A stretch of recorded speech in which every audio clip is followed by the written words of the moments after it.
जय माता दी भक्तों, शारदीय नवरात्रि यानी कि जो शरद ऋतु में पड़ती है, ये नवरात्रि चारों नवरात्रियों में से सबसे महत्वपूर्ण मानी जाती है और यही कारण है कि इसे महानवरात्रि के रूप में भी माना जाता है।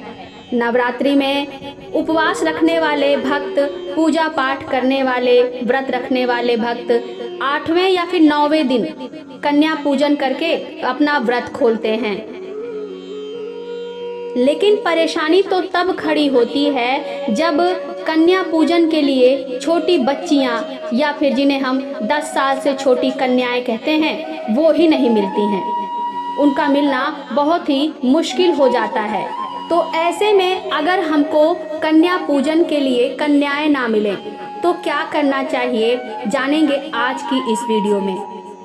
तो दोस्तों, आइए जानते हैं कि अगर आपको कन्या पूजन के लिए कन्याएं ना मिलें तो आप ये 3 काम कर सकते हैं। पहला है, अगर आपके आस पड़ोस में कन्या पूजन के लिए कन्या नहीं है, यानी कि छोटी बच्चियां नहीं हैं, तो इस परिस्थिति में आप अपने आसपास के मंदिर में जाकर दान दक्षिणा कर सकते हैं और अपने कन्या पूजन का समापन भी वहीं पर कर सकते हैं। इसके साथ ही साथ आप इस दिन ज़रूरतमंद बच्चों को या गरीब बच्चों और बच्चियों को भोजन करा सकते हैं और उनको अपनी क्षमता के अनुसार दान दक्षिणा दें। ऐसा करने से भी आपको कन्या पूजन के बराबर ही फल प्राप्त होगा। अब जान लेते हैं दूसरा तरीका। दोस्तों, कई बार ऐसा होता है कि बच्चियों को स्कूल जाना पड़ता है, जिसके कारण छोटी बच्चियां दूसरों के घर पर कन्या खाने के लिए नहीं आ पाती हैं, जिसकी वजह से उपवास रख रहे लोगों का, उन भक्तों का कन्या पूजन का कार्य अधूरा ही रह जाता है। तो ऐसे में आप उन बच्चियों के घर पर जाकर भी उन्हें प्रसाद दे सकते हैं। और तीसरा उपाय एक ऐसा उपाय है जो बहुत ही कम माना जाता है, लेकिन यह शास्त्रों में भी वर्णित है। तो दोस्तों, तीसरा उपाय कहता है कि अगर आप घर में कन्या पूजन करना चाहते हैं लेकिन आपको छोटी कन्याएं नहीं मिल रही हैं, तो हिंदू धर्म में स्त्री को देवी का स्वरूप माना जाता है। ऐसी परिस्थिति में आप अपने घर की स्त्रियों का भी कन्या की तरह पूजन कर सकते हैं।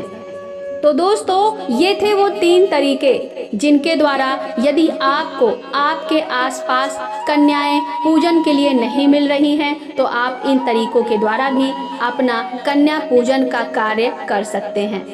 अब जान लेते हैं कि कन्या पूजन की सही विधि क्या है। दोस्तों, पूरे भारत में ही नवरात्रि का त्योहार बहुत ही धूमधाम से मनाया जाता है और ऐसे में 9 दिन माता के 9 स्वरूपों की पूजा की जाती है।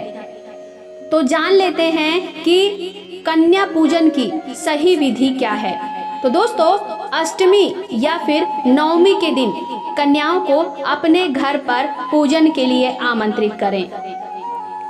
ध्यान रखें कि कन्याएं ऐसी हों जो 2 वर्ष से 10 वर्ष के बीच की हों। आमंत्रण के बाद जब कन्याएं आपके घर पर आती हैं, तो सबसे पहले आपको उनका फूल मालाओं से स्वागत करना चाहिए, जिस तरह से आप माता का स्वागत करते हैं, देवी का स्वागत करते हैं। इसके बाद आपको उन कन्याओं को बैठने के लिए स्वच्छ आसन देना चाहिए। तत्पश्चात श्रद्धा पूर्वक उन कन्याओं का पैर जल से धोएं और चावल, रोली, फूल इत्यादि से उन कन्याओं का पूजन करें।